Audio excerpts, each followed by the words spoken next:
오늘의 10분 말씀. 다니엘 7장 1절로 14절입니다. 다니엘서는 크게 두 부분으로 나눌 수 있습니다. 1장서부터 6장까지를 전반부에서는 다니엘이 남의 꿈을 해석해 줍니다. 그리고 후반부는 7장서부터 12장까지 다니엘 본인이 꿈을 꾸기 시작합니다. 하지만 중이 제 머리 못 깎는다고 본인의 꿈은 아이러니하게 해석하지 못합니다.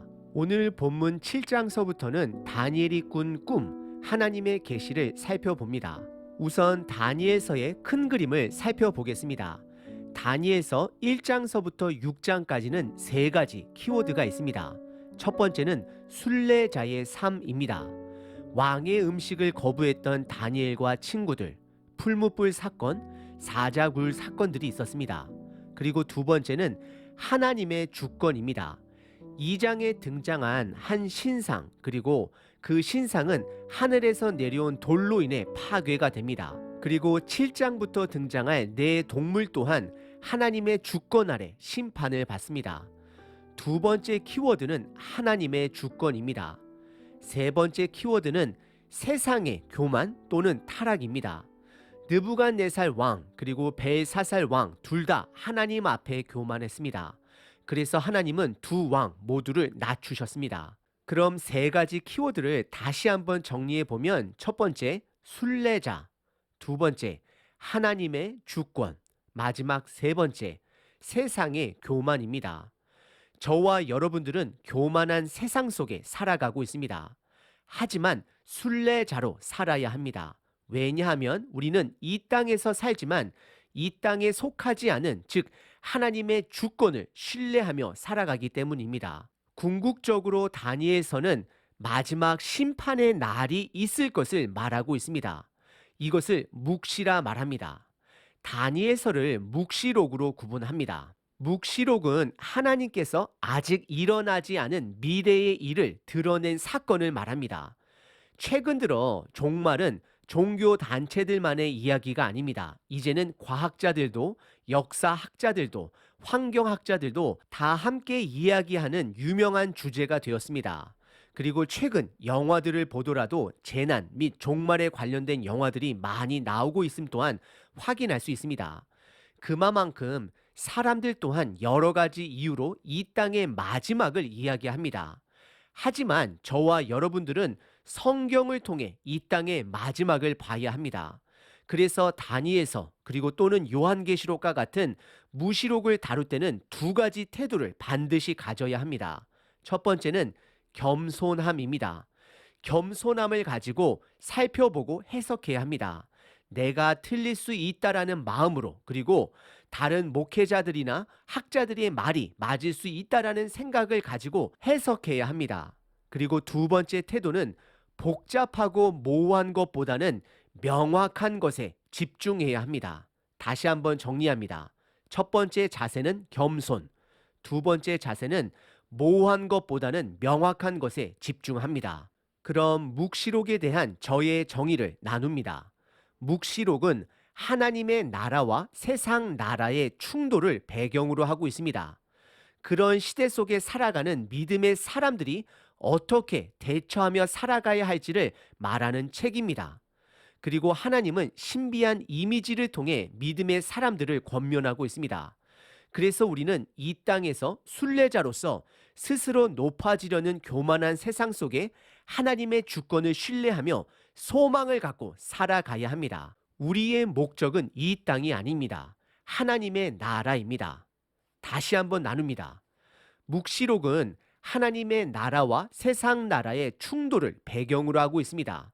그런 시대 속에 살아가는 믿음의 사람들이 어떻게 대처하며 살아가야 할지를 말하는 책입니다.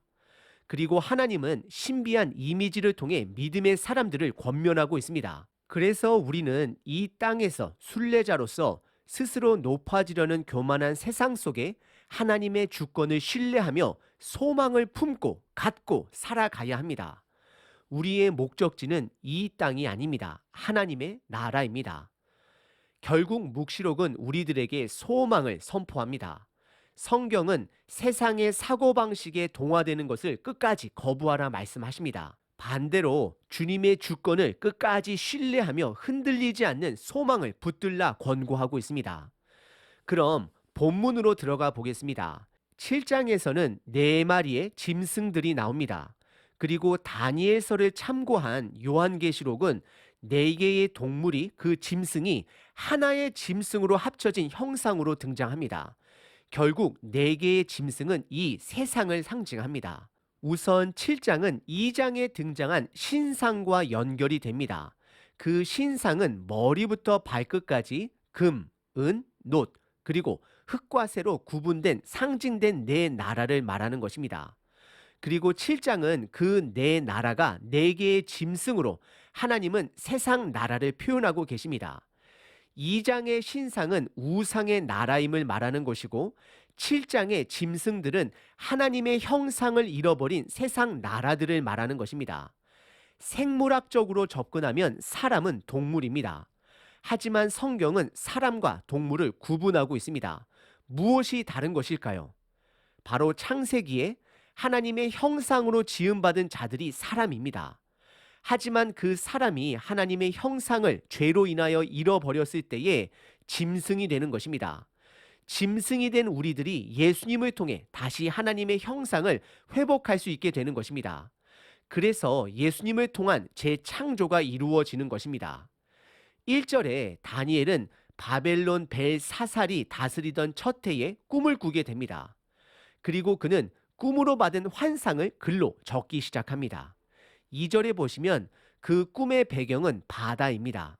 4개의 바람이 큰 바다로 몰려와 불더니 거기에서 큰 짐승 4마리가 나오게 됩니다. 바다는 성경에서 혼돈을 상징합니다.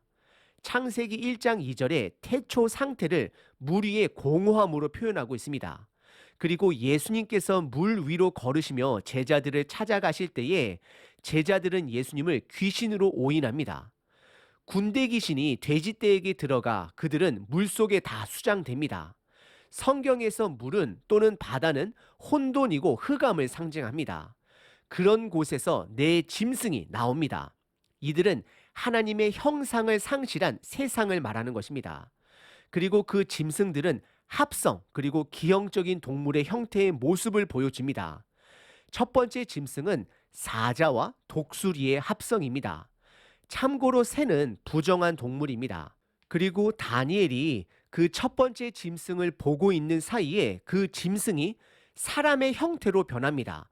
우선 날개가 떨어집니다. 그리고 사람처럼 2발로 서고 사람의 마음을 받았다라고 성경은 기록합니다.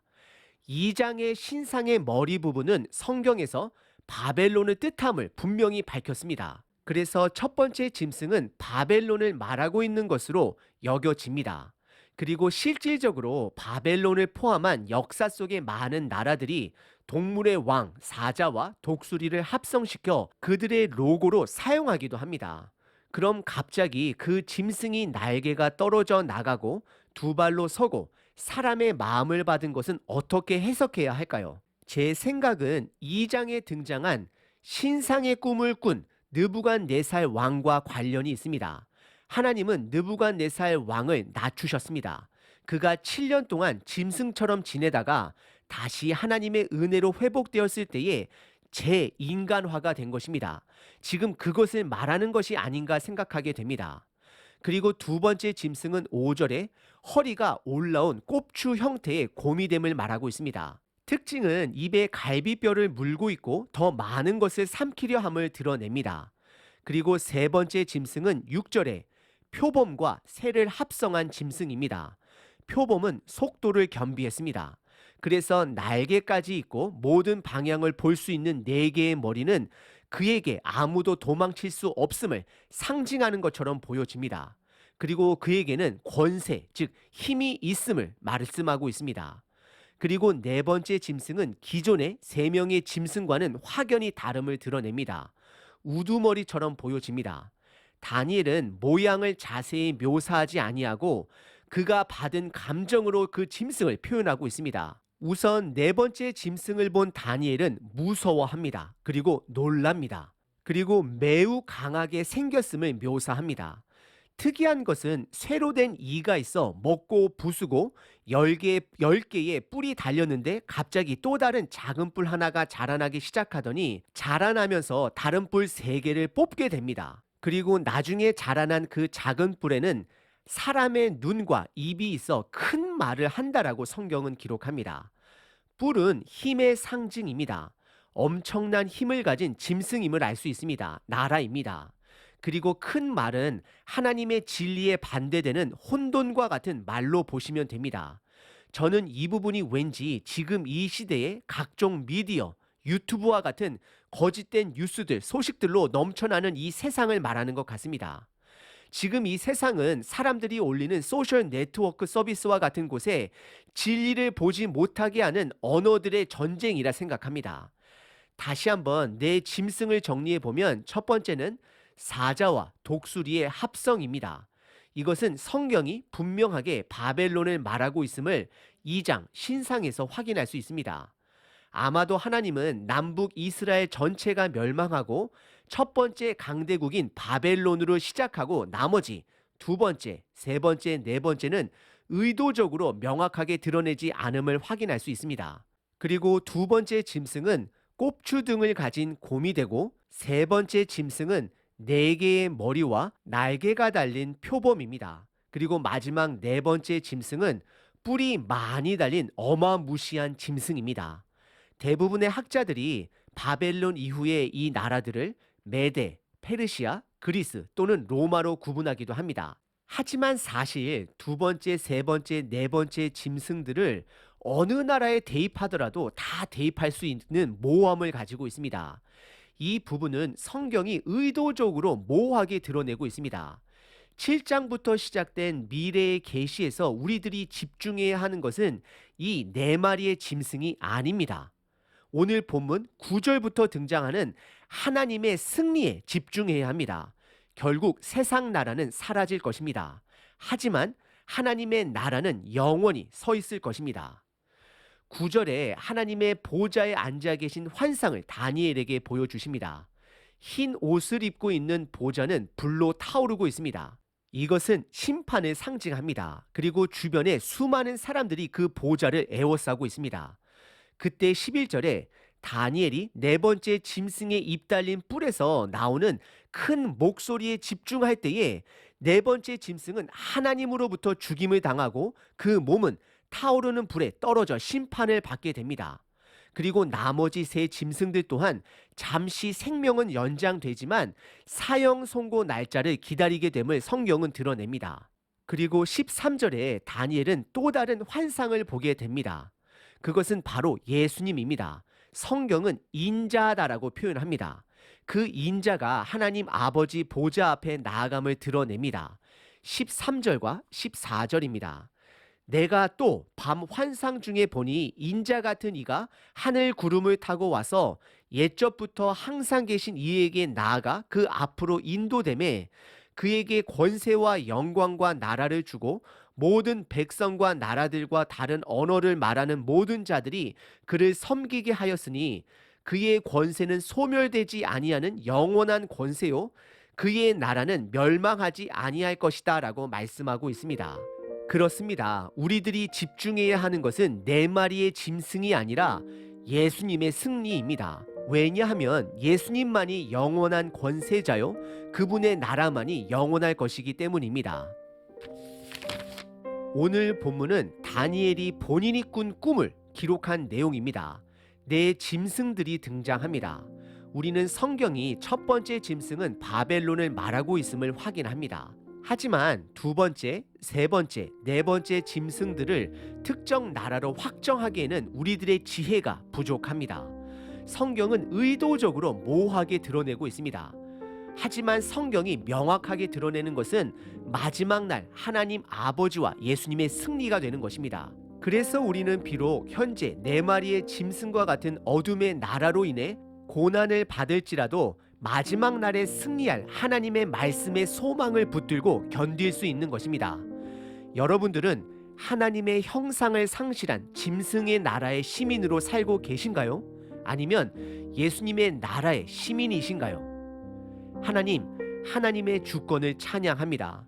오늘 하루 고난 속에서도 하나님 나라의 백성으로 살아내길 결단합니다. 아멘.